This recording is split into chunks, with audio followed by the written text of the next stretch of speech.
I read 72 books. Sorry, I lied in the title. That's right. In 2018, I read 72 books. Here in my garage, and this is all my knowledge, any other dead memes. 28-year-old man discovers books is a thing. It's the end of the year and I wanted to make a sort of summary and talk about some of my favorite books that I read this year. And I also wanted to make this book to hopefully inspire you guys or more people in general to read as well. The percentage of teenagers that read for fun is at an all-time low. Let's change that. Oh yeah. The reason why I started reading was because I made actually a New Year's resolution. So I thought, okay, well maybe this could, you guys can pick the same resolution. Maybe you guys have the same problem as I had, which is that I kind of have a problem with finishing things. Sounds a bit weird, but generally as soon as things get a little difficult, I get bored and I move on to something else. And this could be for even silly stuff like playing a video game. If it gets boring at some point, I don't really care to finish it and I'll just buy a new game or move on to something else. Or whether it's a hobby project, as soon as it gets a little boring, I generally don't finish it. So I miss that feeling of finishing something. I miss that gratifying feeling of, you know, even if it wasn't the most fun. I'm glad I went through with it and I'm still glad I can move on to the next thing. Preachy moment incoming, in case it hasn't been preachy enough so far. I think especially with social media as well, which literally never has an end to it. It's just something that keeps going and going and going and going. I wanted to have that feeling. So I said that my New Year's resolution was gonna be that no matter what I do, I'm gonna finish it. And I didn't have books in mind at all. It just sort of became a coincidence that I decided, okay, I'll read a book and even if I don't like it, I don't care. I'm just gonna finish it. So I started off with reading sci-fi, and to be fair, I didn't really enjoy it that much. I'm still glad I read it, and I knew I wanted to read something different next, and I really enjoyed that, and it just sort of moved on and on and on, and here I am later, and I'm so happy. I'm so glad I made this decision. One of the major discoveries for me this year was discovering my favorite author, which I talked a lot about on this channel, which is Yukio Mishima. Didn't know anything about this author when I read him, which I think really added to the effect for me, so I almost don't want to talk about him because discovering him was equally as fun almost, or it really added to the experience for me. I tweeted out on Twitter asking if there was any recommendations for Japanese authors because I enjoyed reading Murakami, and I didn't really expect much of it. I thought Yukio was a female name. I thought it was a female author because when I read The Sailor Who Fell from Grace with the Sea, I just felt so completely immersed into the main character's mind, which is something I never really experienced before with literature. Even though this character, this young boy, is very special to say the least, I was there, I was into it, and I felt like I got a window into that time and period when this was written. And that really is why I was so drawn to his literature. Afterwards, studying the book, learning about Yukio Mishima's life, you sort of learn more about the meaning, the symbolism, and the ideas that motivated his work, which makes it even more interesting. So I think that's why, for me, Yukio Mishima had such an impact this year. And also, reading more about his non-fictional work, like Sun and Steel, for example, was his way of living. He wanted to reintroduce the samurai way of living into Japan, and a lot of his book reflects that idea on the shift that Japan went through during the Meiji period, shortly after the Second World War. The point is, he wrote Sun and Steel, which was for a magazine, and he was an avid bodylifter, a weightlifter, which is not your typical, I guess, writer hobby.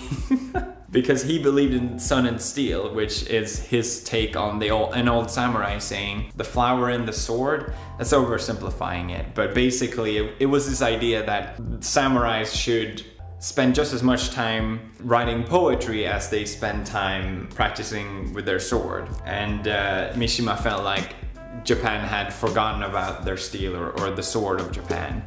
And especially during the westernization of Japan. A lot of his work, like Runaway Horses, his tetralogy, The Temple of Dawn, they all reflect this shift. He was also obsessed with the idea of dying young, and he really dramatized that. And Mishima was supposed to win the Nobel Prize. He was supposed to be one of the first winners. This sort of became an essay out of nowhere. I didn't mean, sorry, I just, I like talking about Mishima. He was supposed, because it's very interesting, he was supposed to win the Nobel Prize, but he was kind of a misunderstood character and still fairly young to receive such an award. So he got snubbed, and he went to one of his peers instead, and I think twice even he was supposed to win the Nobel Prize. It was sort of taken that, yeah, he's still young, we don't really know who he is yet, so when he gets older he will probably get the award. But for people who know about Mishima, he never made it that far. So very fascinating author. His life is equally as fascinating as his work. So that has been one of my favorite things that I discovered this year. Just reading his books, I absolutely loved it. I read his tetralogy. I read some of his, I guess, more weird stuff. His short stories. There's so much great work from him that I feel I enjoy every page that I read. The second thing that I really enjoyed discovering this year, which is something that I never thought I would say, which is Buddhism. That's right, everybody. I think a lot of people can benefit from Buddhism. Not from a religious standpoint, but just, I think if you embrace Buddhism as a philosophy, there's so much to learn. Especially for me, I think with the ideas around self-control and why you shouldn't indulge in self-destructive behavior is something that I really benefited from, and it's something that I never really was taught. So I'm really glad I read this book. I picked it up on a complete whim, and the sun came out of nowhere and I'm getting blasted like an inferno. Jesus Christ. I find it interesting because a lot of its ideas on why you shouldn't indulge in self-destructive behavior sort of correlates to another book that I read. I've talked about it before, which is Man's Search for Meaning by Viktor E. Frankl, who's a Holocaust survivor. He survived, I think, 2 or 3 concentration camps.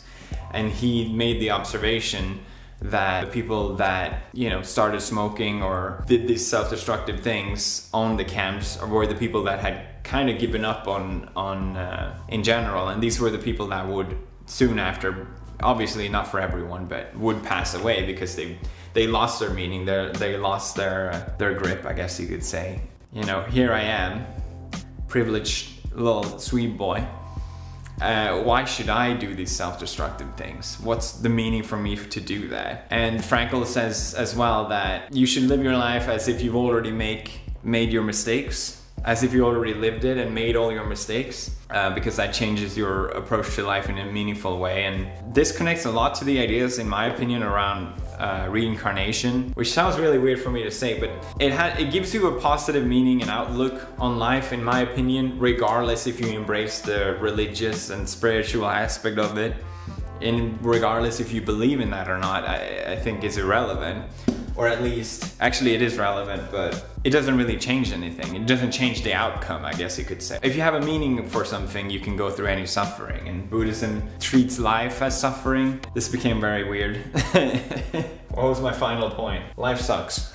I wanted to also touch upon dystopians, because I think that's something that a lot of people like to start off reading, myself included. One of the earliest books that I read this year was Brave New World, written by Aldous Huxley. I love this one especially because it's a good mixture of comedy, intentional or not, I don't know, and how grim it gets as well, how dark it is, which it really delivers this impactful meaning behind it. I don't want to go too much into it, sorry, but the main reason I'm bringing this up is because a lot of you guys are recommending this book to me, which is Fahrenheit 451, which is another dystopia, which depicts a future where people won't read books. They have the same idea generally.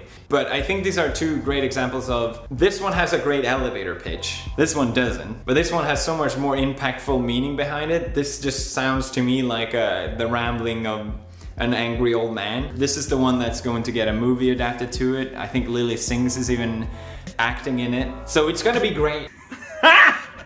Got him! Got him!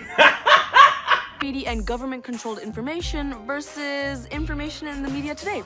I'd say pretty identical. Just go on any social media website and you'll see that there's 2 sides to every story, and everyone You literally just sound like a crybaby and an idiot, which you are, Lily Sings. It's so bad. This book is so terrible. I think it's the perfect example of a book that's, the moral is the core center of the novel, which just makes it so goddamn boring. In my opinion, the beauty of fiction is when you have characters that are interesting and the story that really grips you in a way that the ideas behind it isn't as transparent and they have so much more impact, in my opinion. This is so rambly, so poorly written. It blows my mind that this is what gets recommended.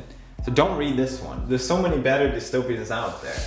Whenever you go as well on the top rated books on online and you see what's popular, a lot of it is self-help book, which is fine. Obviously they have a purpose and there's a lot to learn from that as well, but I would really emphasize that read fiction. There's really no better way to get the meaning behind something, in my opinion, instead of just getting it spoon-fed to you. And I hope that more people get into reading fiction as well and don't just read non-fiction, because I know I have a lot of younger guys watching me, and I know younger guys generally tend to stray more towards non-fiction instead of fiction. But you're missing out, okay? Did it just get extremely dark in here? God damn it. I think that's all I wanted to say. I could probably ramble on a lot more. Thank you for listening so far. I really hope this inspires more of you to read as well, because I had a lot of fun this year. And I also would recommend to start small and also maybe set a goal for yourself. I think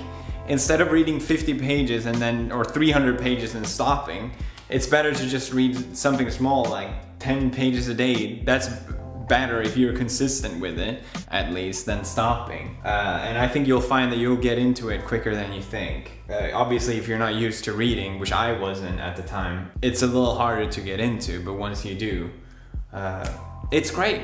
It's really fun. If this video gets 5,000 likes, I will give away my favorite book of the year, which is The Cat in the Hat. Now this book, I'm thinking about doing a whole series about. It's goddamn genius.